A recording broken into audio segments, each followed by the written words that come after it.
こんにちは、エリンです。今日も一緒に日本語を勉強しましょう。Everyone, thank you so much for your quick and sincere responses and questions. 本当にありがとうございます。Now it's my turn to address you guys and answer some of those questions. So, looking at the YouTube comments, a few of you had a similar question, which was, how do you say, "Can I ask you a question?" in Japanese? A relatively informal way to go about this is 質問してもいいですか? where 質問 means question and いいですか is a phrase asking permission to ask something from the opposite party. A more formal manner that will be acceptable on a business level conversation would be 質問させていただいてもよろしいでしょうか? or お尋ねしたい件が Another way to say this would be 伺いたいのですが These are even more polite for the more advanced Japanese speakers. So let's go to the next question. A user asked about Japanese manners. Being polite when you're talking to people is the most important thing when you're in Japan. Polite to the Western sensibility is not polite and sensitive enough for the Japanese. What almost always works is adding すみません in front of a sentence when you're talking to someone who's older or more superior than you. This is to not only lower yourself, but to also thank them for their time. That leads me to the next question about the desumasu form versus the ta form. This really has to do with politeness. The common understanding is that the desumasu form is the more formal one, whereas the ta form is the basic essence of the Japanese language and it's stripped away from all formality or any fancy flourish. For example, I can say 本を読みます, which is the desumasu form. That's more formal than 本を読む, the ta form. However, the whole formality issue behind these is slightly confusing. Although you ideally want to talk in the desumasu form, you would never write academic papers in this form. The ta form is the most professional on paper, so newspapers and essays are written in this form. And there's even a more formal form of Japanese than the desumasu.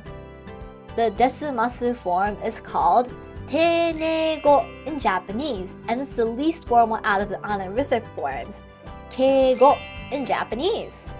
So in a business setting or in front of someone older or have more experience than you would use a combination of sonkeigo and kenjougo, where sonkeigo elevates the status of another person and kenjougo lowers yourself.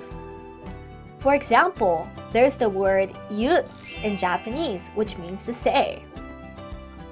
If your teacher says something to you, you would use sonkeigo to show respect. If you were to say, my teacher said this, you would say, 先生がおっしゃる, where おっしゃる is the sonkeigo form of yu. On the other hand, if you were to say, I say in front of your teacher, you would say 私が申し上げる where 申し上げる is the kenjougo form of yu. Oh, by the way, the 質問させていただいてもよろしいでしょうか I said just before is also a kenjougo. Lowering or humbling oneself may not always be an easy concept to understand, especially to some cultures, but it's the norm and it takes up a huge portion of Japanese manners, so it's always good to keep it in mind. Yeah, that was difficult to explain. Don't worry, it's really hard even for a native speaker to get all those correct. It really takes time and practice. So to a more fun topic, Yuki-san 19 asked how to ask someone out on a date in Japanese. The most direct way to say this would be デートしてください、お願いします where デート is date and してください is asking someone their permission, and the お願いします is the pretty please. But if you want to be more subtle about it, sometimes you don't want to appear too forceful or desperate, right? there are more roundabout ways for asking someone out. Let's say you have 2 movie tickets to an opening night of a movie. You can say, 新作の映画のチケットがちょうど2枚取れたんです。一緒に見に行きませんか? Which means, I was able to get 2 tickets to a new movie. Would you like to watch it with me? And if the person looks a little iffy, you can say, あなたと見たいんです. Which means, I want to watch it with you. Does this help a little bit? I wish all of you the best of luck finding a Japanese boyfriend or girlfriend. And that leads me to the question from Alan Graff. He says, will you marry me? お断りです. No. But here's how you can propose to someone in Japanese. 結婚してください. Oh, so this was an interesting question.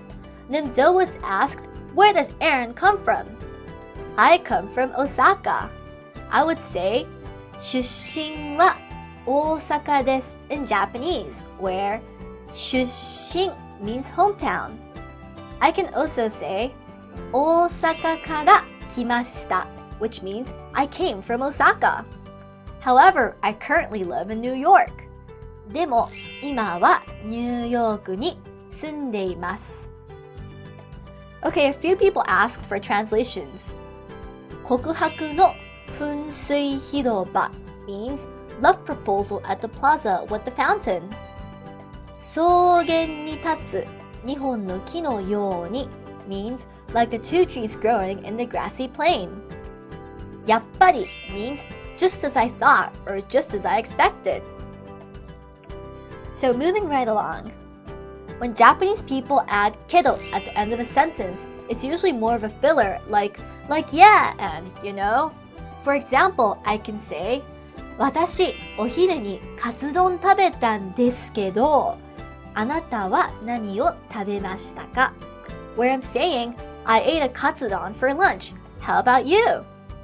In this case, the ですけど serves no purpose but to connect the 2 different ideas.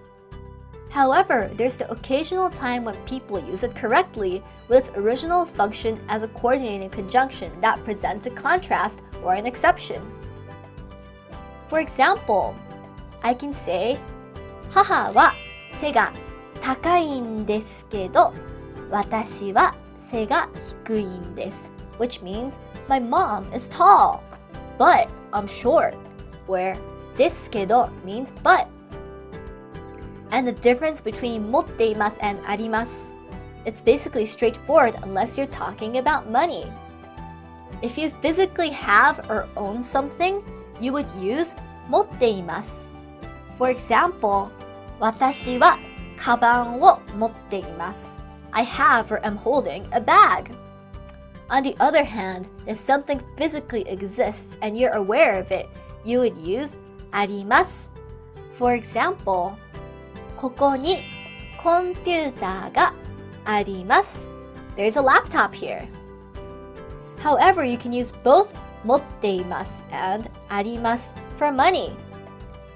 お金を持っています and お金があります both means you have money. So, okay, a few people asked about particles. Particles. A lot of these aren't really straightforward. There are many annoying exceptions. The only way to master them is to speak with a Japanese person and have them correct you. But with that said, here are some basic rules. Ga and wa are often used to connect the subject and the verb. For example, 私はエリンです. I am Erin.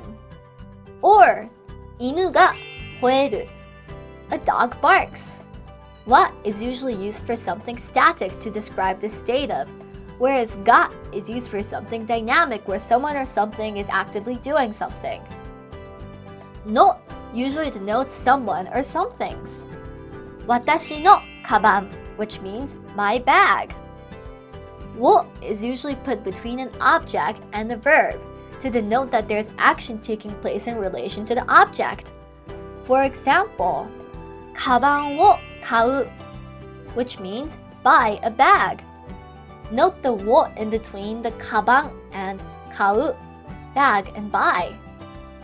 Ni and it is usually put between the destination and the verb. For example, umi ni or umi e iku, where I'm saying go to the beach.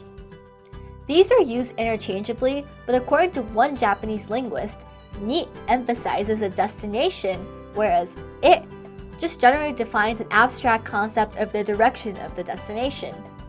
For example, if someone asks me where I'm going next week, I can reply, California ni ikimasu, or California e ikimasu, I'm going to Cali. But when I say California ni, I'm emphasizing California, as in, I'm not going to Arizona or to Boston, I'm going to Cali. On the other hand, when I say California e, I'm just generally stating that I'm going somewhere and that somewhere happens to be Cali. But honestly, ni and e are used interchangeably, and a lot of people don't know the difference. To is usually used to include two or more things as the object. Basically, with. For example, 私はミシェルさんと海に行きます, where I'm saying I'll go to the beach with Michelle.